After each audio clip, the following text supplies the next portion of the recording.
Not good for me. Anyway, welcome to our working lunch. We're going to talk about creating consent-centered workspaces. And actually, I'm messing up over here because this is not being recorded to my computer. There we go. Now it is. So we're going to talk about creating consent-centered workspaces. And what we're actually going to do is we're going to actually play with each other and go into little breakout rooms and have conversations and then bring them back to the larger space. I'm really so if you just want to you know, witness, then you can say that in the space. But I really want to have some create space for some really beautiful conversations around consent and around anyway, around the work, like how we show up in our workspaces, I think is incredibly important. I Let me give you a little background. Um, Oh, no problem, no problem. I worked in corporate for a long time. And I also worked in very conservative spaces for a long time. And not conservative like Christian right, conservative like Muslim left, but still conservative facing. And so what I learned in those spaces has really carried me through life in a lot of ways. Some of those lessons have come hard and like ouch, like hit you in the gut. And some of them have been really powerful, easy lessons, easy to translate in other spaces. And one of the biggest things was that I had to really learn to practice was around consent and time. The time that I have available, the time that I'm making available for myself in spaces, in corporate spaces or in the workspace.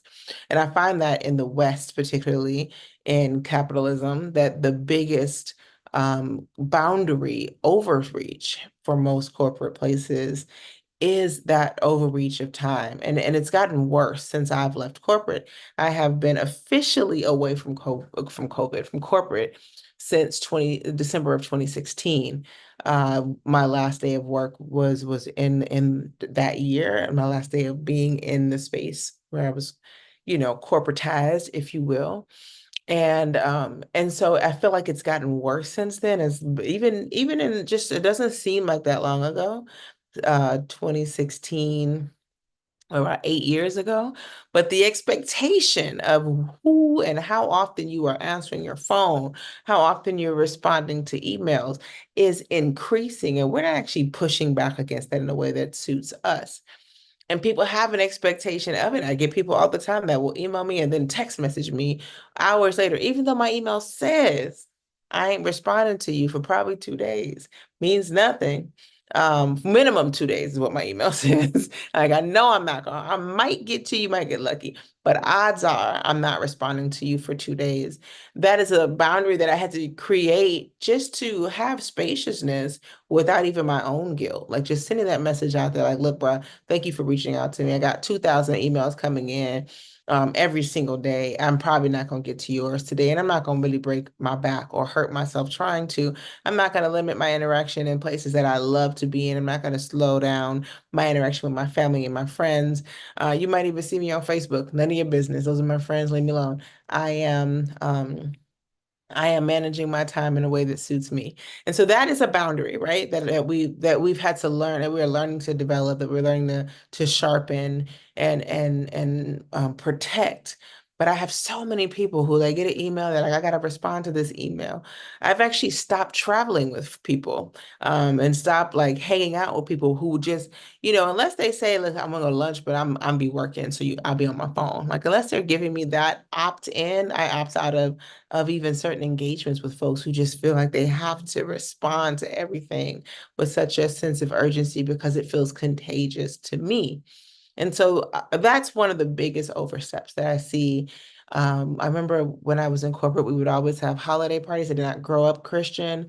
And so they used to call them Christmas parties. Now I think most companies have reverted to holiday parties unless they're a right-wing company. But even then, it was like Secret Santa is going to be held or elephant, white elephant, whatever the elephant one is called. And it was like this obligation of buying gifts for people that I was like, I am definitely opting out of that one, right? Like the hard line, hard no, not participating in this. Um, In some workspaces, I actually got us all paid for holiday parties because I'm like, if I have to go, if you're saying I have to go, then this is now work. And so I want comp time on Monday after this party on Friday because otherwise I'm not coming. Like otherwise I have my own life, right? And these are the boundaries that I'm setting. And I love my coworkers, some of them, not all of them, but this is just something that I had to have clear because I know that they will just continue to pile on. And so I'm thinking about like all the ways that we show up in these workspaces, all the ways that we show up. People don't even set the precedent, right? Well, I remember when my last job, when I first started working, my house was about 30 minutes away and I don't like rush hour. Without rush hour, I mean, probably if I was driving like my girl Mackenzie in the room, I probably could get there in 20 minutes. But typically, with a little traffic, it could be anywhere from 30 minutes to an hour and a half. You just never know what you're going to get on the mountain. And I just said I'm not coming in at rush hour. Like I know this is a 9 to 5 job. I will never be there at 9 o'clock. I need to have that clear in the interview so that you're not expecting me and disappointed in me. And so that doesn't impact my ability to move up in the company. And I remember them calling in, I remember them calling in folks like, upper management to have this conversation with me about what that would look like. And I'm like, I will work from home. I can even start an hour early and then I will drive in after rush hour ends, but I'm not going to put that stress on me every day of getting over the mountain because you need to see me at 9 a.m. I need that to be clear. And I actually prefer to work from home. And this is long before COVID. And so they're like, well, what do you mean you prefer to work from home? I have ADHD and I do much better when I'm sitting at my desk at home. The environment is a lot more stable for me. It's a lot more comfortable. I know where everything is, and I don't have the distractions of someone wanting to tell me how their weekend went. I'm much more productive at home. And so this was something that I would negotiate early on. And so I think about like, how are we negotiating boundaries early on in our relationships at work? How are we negotiating boundaries like in our office spaces? Like who has access to us when? How do we communicate that? How do we release the tension of not being a team player and articulate our needs so that we are being cared for, so we're caring for ourselves in our workspace. And I want to have conversations around that today. And I want to invite you all into those conversations. Mackenzie, I'm so glad to hear that you've healed and taken that pedal off the metal a little bit. All right. So the first thing I want to kind of dive into is, let me go back to my notes because I don't know what I'm supposed to be saying. Oh, I know what okay, here we go. So I want you to share a time when you personally set or witnessed somebody set a clear boundary at work. And I want you to think about, this is in this group before we send you all out in the world. But in this space right here, you can share in the chat or you can raise your hand. But I want you to think about a time when you've set a clear boundary at work, and clear being the functional word. So if you can't clearly articulate it, then you probably didn't set a clear boundary. So think about what that explicitly was and what made that effective, how you made it work. I want you to think about like what made it easier or harder for folks to respect that boundary. And yeah, and then yeah, we'll start there. So I want to start with that. If you want to share, you raise your hand. I'll give you a couple of minutes. If you want to throw something in the chat, feel free to do that as well.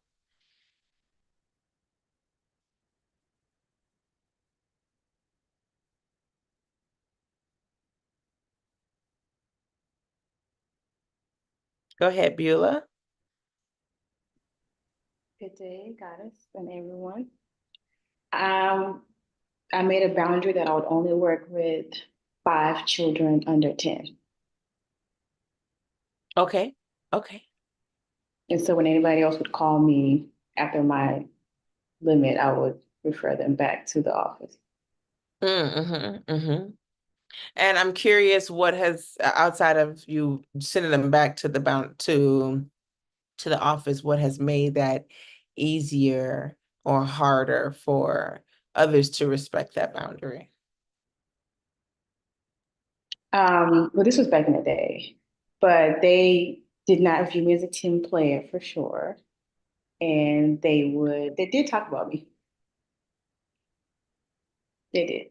They did talk about you. Yeah, they did. I got talked about in meetings that, I forgot the word that they used, but they used some word to describe me. I said, yes, I am that. But I want Yeah. to. Yeah. I love that because it's a good reminder. Like they're gonna talk about you. They are. They're gonna talk about you. You gotta let that one go. You gotta let them live. Let them go ahead because it's such a common thing. It's like, oh, I don't want them to be talking about me, and that can sometimes get in the way of our own liberation and get in the way of us really living up to ourselves, right? We talked yesterday about really like how am I boundary with myself? How am I listening to myself, trusting myself? How do I belong here at home? And if I'm belonging over there, that's what I'm really worried about, like if they're talking about me. I give people a chance to talk about me because it shows me a lot about who they are. If I'm in their voice, if I'm in their frame of mind often, they feel the need to talk about me, it really clarifies some things for me. It draws some real clear lines in the sand for me also, which help me understand boundaries, especially in relation to other people. So yeah, sometimes you got to create, give them that opportunity to talk about you because that's what's there. What else? Thank you for that. Thank you for that share. Anybody else have an example of either how they have held a boundary or how they've witnessed one be held at work that you want to share? Sure. Yeah. So I was working for a blackity black law firm, and I took my lunch break. As silly as that sounds, I took it. And so I remember a couple of times the partners coming into the break room looking at me like, what is she doing? And I realized that we had a culture of what we're doing now. It was a work culture where we eat and we continue working. People don't actually take breaks. And because we kind of lived in a food desert, I didn't leave. Like the people who did leave for their breaks, I didn't leave because there was nowhere to go, really. So I brought my lunch and I would either eat and read at my desk or in the break room.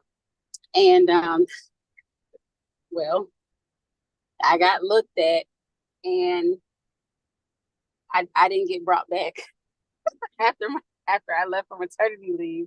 Um, it was brought up to me. One of the people who I knew who was on the inside of those conversations was like, yeah, they didn't like that they feel like you worked hard enough and they didn't like that it was one partner in particular who I didn't have much interaction with. And so this is the one, ironically, who had the most to say about me. And I think it was because her observations of me were of leisure and not working, but I was actively on my breaking. Um, so that was the consequence. Yeah, good consequence though. Like I love, sometimes it's not the consequence, not the outcome that you most desire.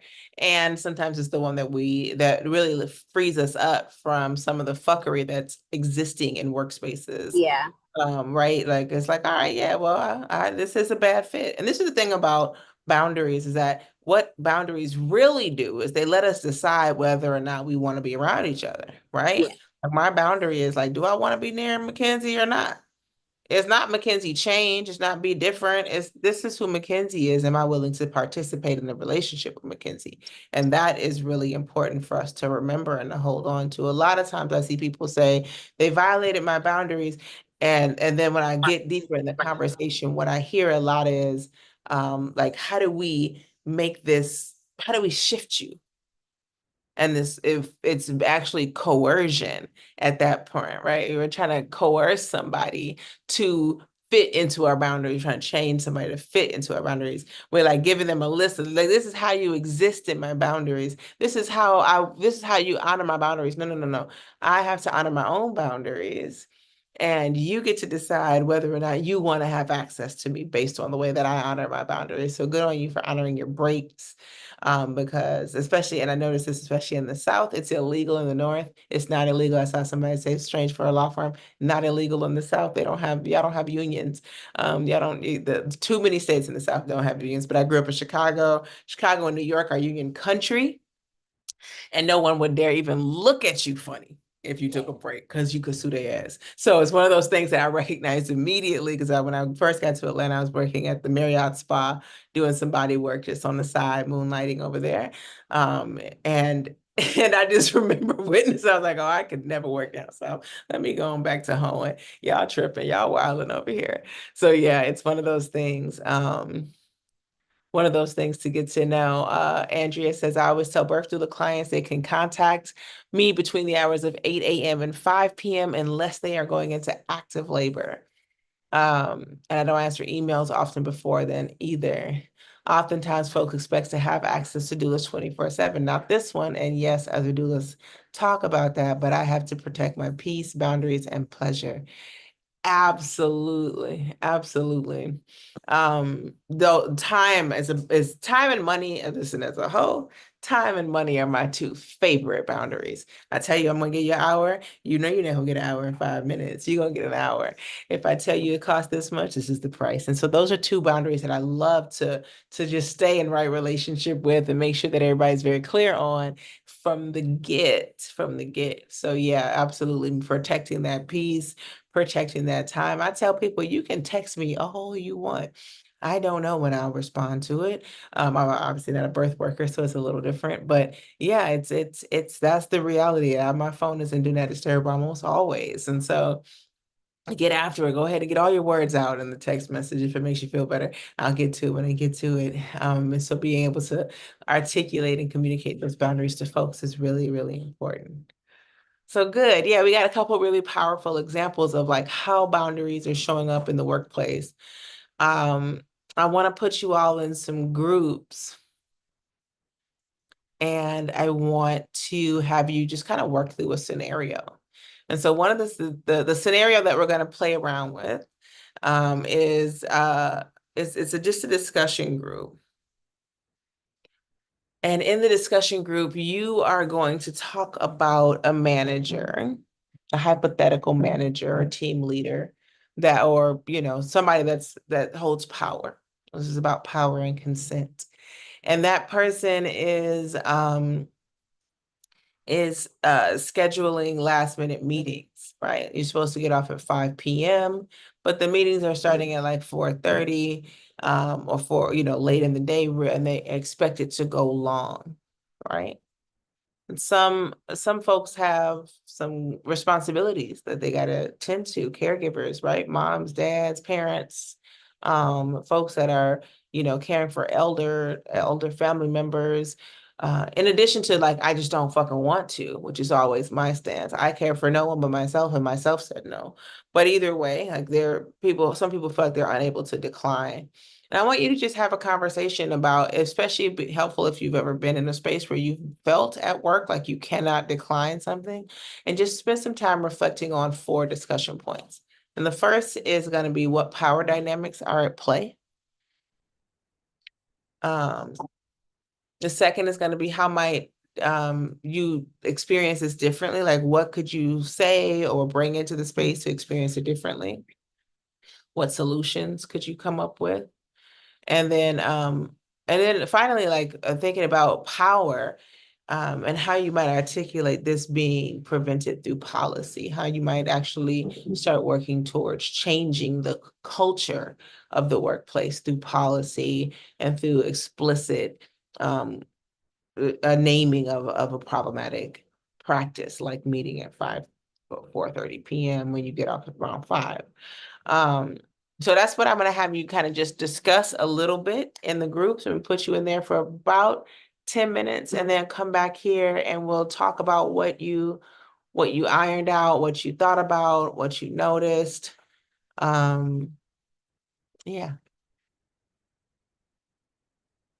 So you're going to get an invitation to join a breakout room.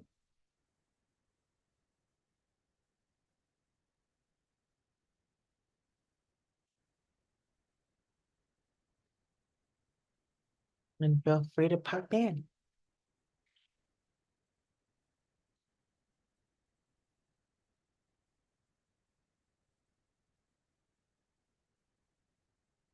Oh, wait, you did not get an invitation. Let me cancel that. Yeah, that is correct. We did not. You did not. I was like, why is nothing happening? Whoops. Let's try that one again, kids. Here we go. There you go.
I talked mad shit about my boss. Did you? Yeah, that's my only employee. We about to Yep, fire. it was all bad. All bad. Ah. All right, everybody's coming back in now. All right, and I'm just gonna open the floor up to those who want to share just what came up, what you noticed, and just reflecting on that. Um, what came up when you was talking mad shit about your boss, all that. Go ahead.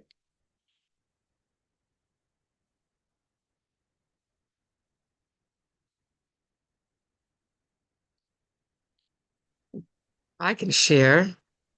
It was interesting trying to navigate not schmoozing and not just being clear about your boundaries without feeling like you're being insubordinate or that there's an opportunity for, or there won't be an opportunity in the future for whatever. So your security is really a Mm, big part of that. So searching for the right words so that you don't evoke certain emotions, but you're also a stand for yourself.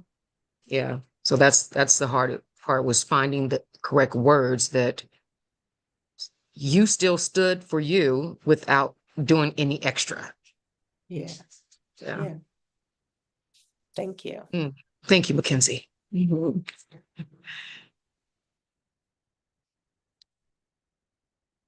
What else? What else came alive for you in that?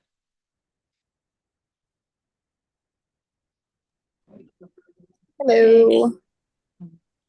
Can you guys hear me? Uh-huh. Yep. Okay. What came up for me was just the aspect of I feel like it's a power dynamic when it comes to holding someone's time.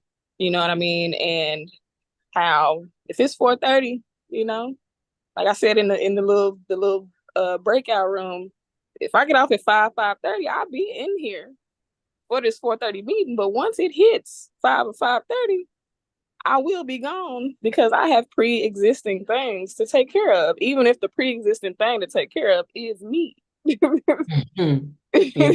Mhm. So that's a big thing. That's a big thing for me. Yeah. Yeah. Beautiful. Thank you. Go ahead, Hey, Kadir. what's up, Amina? I shared that I would just say no. I don't really have a problem saying that, but what I do, like the other thing is like the internal things that I feel. So even as I can say no pretty confidently, and people think that like, oh, this is so easy, you're so good at that. It's really hard for me to say no, actually. And it's something that I feel guilty about often. And so what I was sharing was basically like that even though I would say no and it really wouldn't be much conversation after that, if any, because then I'm out, because no. But like also on the side of that, I would probably feel really guilty about it. And so I'd have to like deal with my feelings. But what I don't allow is for my feelings of guilt to impact my choice and my decision and like how I move. So like that is my own personal work and I could struggle forever or maybe just one more day on it. But I'm definitely just not working past my fucking time. So Hmm. Hmm. I love that. I love that acknowledgement. Like, but this is hard, like there are feelings that come up and you don't want to not be supportive of a team. If you're on a team, you don't want to seem like you're something other than you're not, and you also still get to respect and step into that space where you own your needs, where you are taking care of self, and it doesn't mean that it's easy when you see somebody else doing it. Don't think, man, I wish I could do that easily, because a lot of times there's so much internal disruption that folks are experiencing in the expression of boundaries and in the expression of standards. And so thank you for bringing that into the room. Absolutely. What else? What else came up for you? Anything else that you felt was really like, something?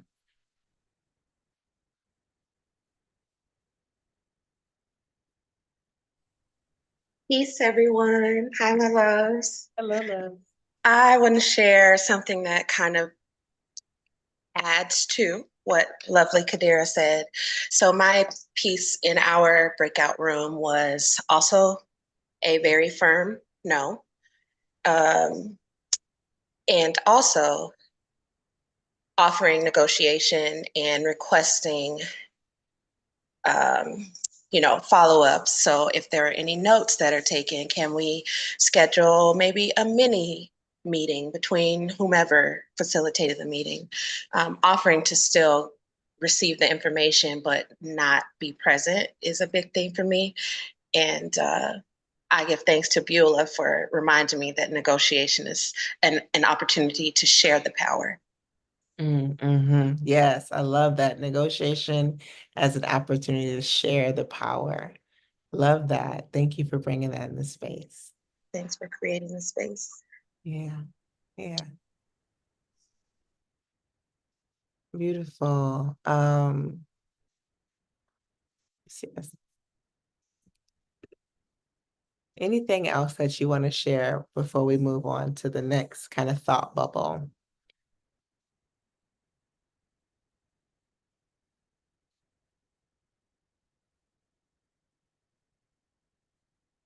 All right, cool. I'm gonna send you in one more quick breakout room. This one's gonna be a little quicker, so the rooms will be smaller.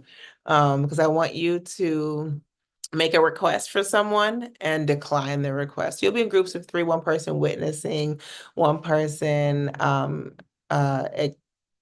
be making the request, and one person receiving and responding the request. You can decline it in whatever way feels like it allows you to still be professional in a corporate workspace or in a workspace. Doesn't have to be corporate, but it allows you to maintain relationships with colleagues and other professionals.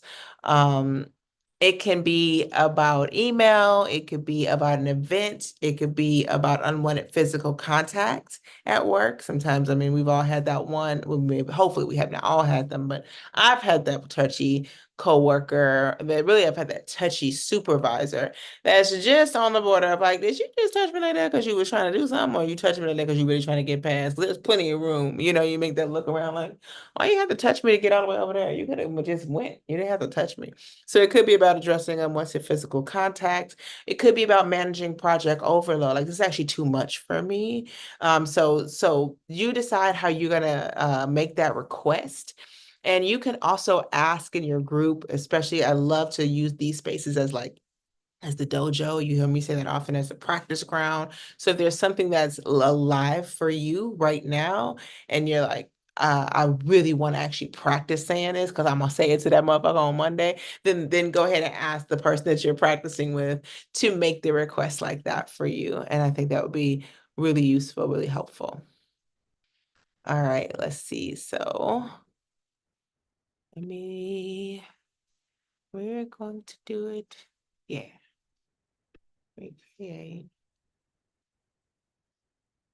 Great. 1, 2, 3, 1, 2, 3, 1, 2, 3. All right, we're gonna go ahead and go on in. Rooms are open.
Oh, ooh.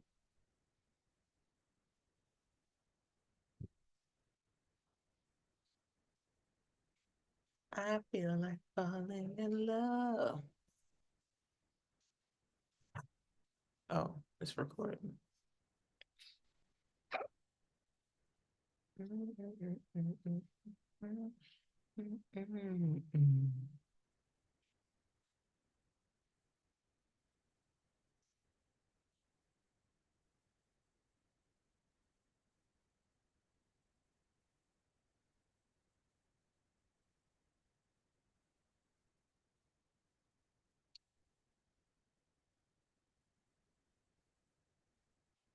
All right. How was your practice session? How was your no? Yeah, I pretty much died. What'd you say?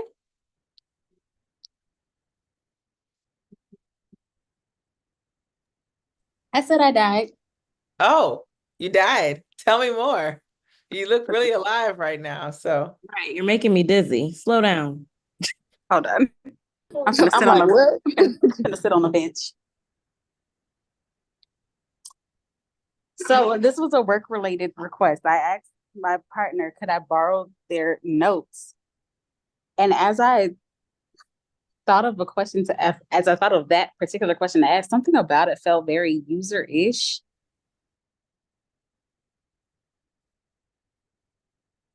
you're muted.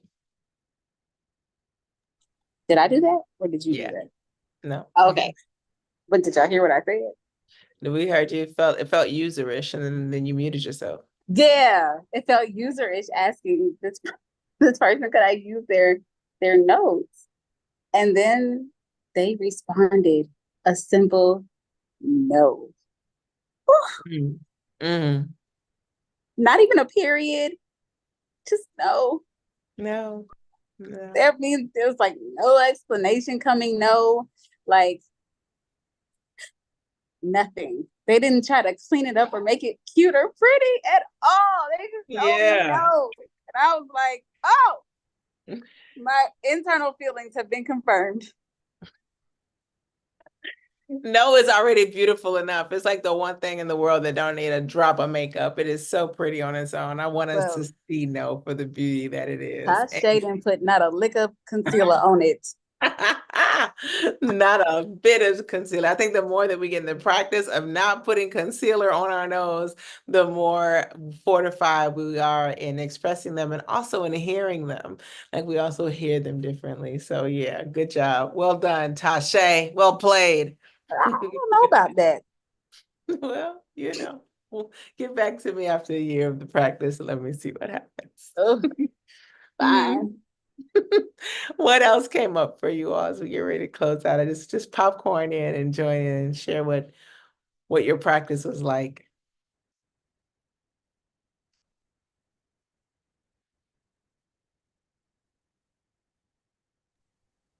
Hello, hello.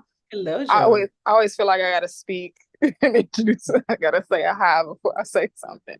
Um, what came up was appointments. I do hair and other services, and so for me, it is the client that contacts me the day before and or the day of, early in the morning to say can I fit them in. And for a long time, I had a hard time. There's a part of me that wanna fit you in. I like money. So yeah, I'm gonna try to fit you in. I like money, but part of it is I would tell myself I'm doing that because I like money, but part of it is a people pleasing thing. And so I did have to get to the point of kind of still working on it sometimes about just saying kind of no and being blunt about it or saying, when they ask, am I available on a particular day? And I know I'm really not, but I will try my best to put them in there and me basically getting to a point of saying like, no, I'm not available that day. I'm available these days. And some of them will backdoor and kind of try to push it and be like, so you don't got no times on this day. no, as I just stated, I'm not available that day. I'm available this day and this day. You can take that, or I don't mind you going to somebody else. Yeah, So yeah, that's my thing. Last minute appointments and I being love able to that. say no to that. Yeah, we got to know like what those like somatic grabs are, right? The thing that people are grabbing at you, and it's hard to say no. It's hard to hear because you don't want to say no. You don't want to actually say the words no. You feel the no, but you don't want to say it because you people pleasing and love your clients, and all of these things can be a lot too. So yeah, thank you for naming that. I am that client, Joe, and I will call Renee. I will call folks and be like, listen, I know you probably ain't got no time, but just in case you get a cancellation. And I just expect to hear no. And so sometimes I get somebody that says, oh, I think I can squeeze you in. I'm like, for real? Like, what?